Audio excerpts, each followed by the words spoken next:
हरियाणा के जींद में चौधरी बीरेंद्र सिंह ने कुछ दिनों पहले बड़ी रैली का आयोजन किया था।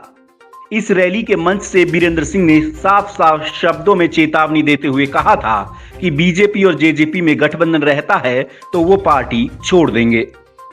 लेकिन अब हरियाणा बीजेपी की ओर से भी इस पर प्रतिक्रिया आ गई है। प्रदेश अध्यक्ष ओम प्रकाश धनखड़ ने भी चौधरी साहब को दो टूक शब्दों में कह दिया है कि जेजेपी से बीजेपी की नहीं बल्कि बीरेंद्र सिंह की अपनी सीट की लड़ाई है। उन्होंने कहा कि ऐसा पहली बार नहीं है कि बीरेंद्र सिंह इस तरह की बात कर रहे हैं। इससे पहले भी वो हर साल रैली करते हैं और यही बात कहते हैं।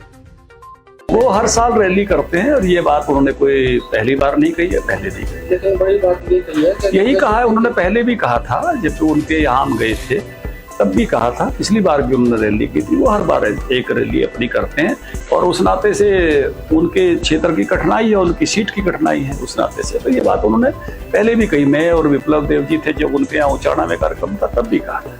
लेकिन जेजेपी से चौधरी बीरेंद्र सिंह की क्यों है अदावत, बताते हैं आपको।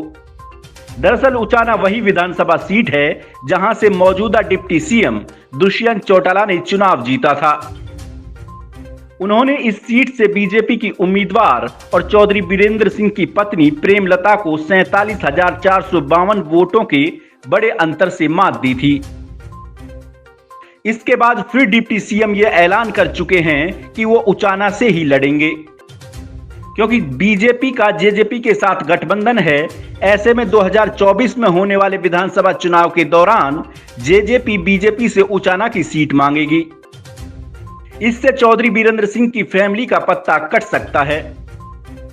यही खतरा बीरेंद्र सिंह को दिखाई दे रहा है और लगातार जेजेपी पर हमलावर हैं।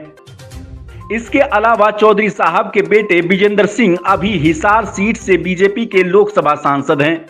इस बार 2024 में होने वाले लोकसभा चुनाव में यहां से कांग्रेस से बीजेपी में आए कुलदीप बिश्नोई अपना दावा ठोक सकते हैं। हिसार और राजस्थान में बिश्नोई का आधार देख उनका दांव भारी पड़ सकता है। ऐसे में चौधरी बीरेंद्र सिंह को यह सीट भी जाती हुई दिख रही है। सियासी जानकारों का कहना है कि चौधरी साहब अब अपने परिवार का राजनीतिक भविष्य बचाने के लिए बीजेपी के साथ दबाव की राजनीति कर रहे हैं। बहरहाल अब देखना यह है कि बीजेपी से खरी खरी सुनने के बाद बीरेंद्र सिंह का क्या रुख रहेगा। Bureau report, Hind live.